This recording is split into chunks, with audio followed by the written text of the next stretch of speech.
How to add payment method to ECWID. Hello guys and welcome to the channel. In today's video, I will be showing you how to add payment method to ECWID.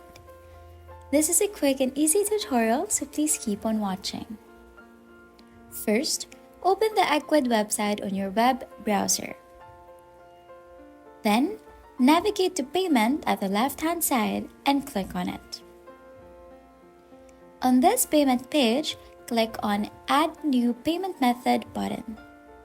You can add any payment methods you want, such as PayPal or any of your bank providers. For this video, I'm just going to use PayPal. Just log into your PayPal by typing in your email right here and then click Enable. If you want to add a different bank, then click on this Add Manual Payment Method. Then, enter the name of your payment method. Then log into your account. And that's it. Now you can use this payment method anytime in ECWID.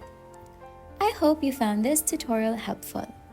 If you did, please don't forget to like, share, and subscribe for more tips and tutorials.